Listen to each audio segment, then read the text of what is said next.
Hey, it's Hawkins from Chicken Hawk Farmstead, and I posted a picture a little bit ago about finding this big old wad of roots, and also this little tail looking thing.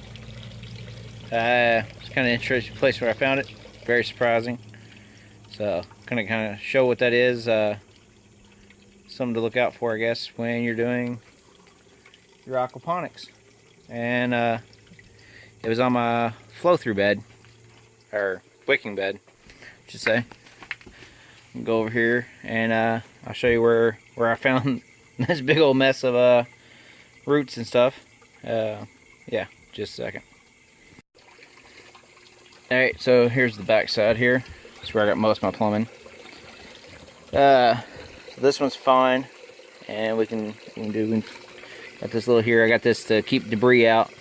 We can see there's not a lot of roots in there. Now granted, a lot of these plants are smaller and this bed's a lot newer than this one here, which you can see has went wild everywhere. So yeah, I noticed some of these plants, you see they're turning brown and stuff like that, and thought that was kind of odd, which may or not be linked to this at all. But I did find it kind of odd, so I decided to come over here and check on the water. Well, first thing the other day, I was like, you know what, I'm going to kind of flush this out. I'm going to turn this on.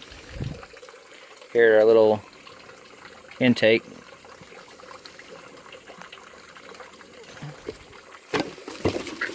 Yep, that's not good.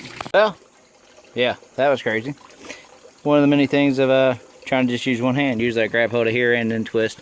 But anyways, I tried to come over here and increase the water flow to get this thing kind of flushed through or whatever. And I noticed that this didn't want to spin, and when I did finally get it to spin a little bit, my water flow didn't change. So I checked over here where I'm setting the level, and this was actually quite low.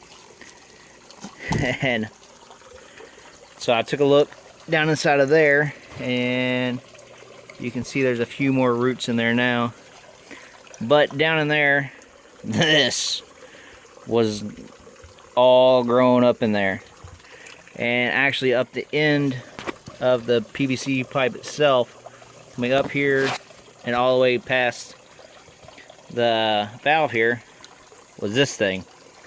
So it was actually up in there like this. I reached up in there, and this is what I pulled out. There may or may not be more inside this tube, I'm not sure, but the roots had grown up there and were so tight that it actually cut off the flow of water.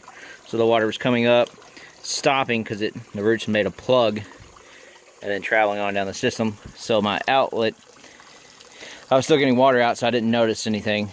Because it is a wicking bed though, you know, it had a week's worth of water or more in it. Like I said, there was still plenty of water in there. It was just about an inch below the overflow line. But I got this stuff pulled out, and everything seems to be working fine now again, which is good. I guess I'll just have to keep checking on it more often, like, you know, weekly or every day or two. These tomato roots, yeah, they're pretty aggressive. It's really neat. There's gotta be something you can do with the ball of roots like that. If anybody knows anything, let me know. Maybe some kind of arts and crafts, or it might be a good grow media. I don't know. We'll see.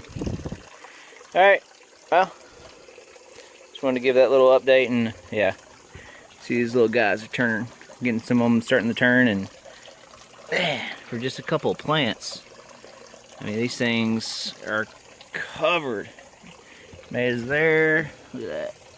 Yep, we got tomatoes everywhere, and it looks like we got something got in here and ate this one, but hey, it is what it is. So, alright, I hope you liked that quick little update, the aquaponics and some of the produce production we got going on. If you like this, like, share, subscribe, and have a good one.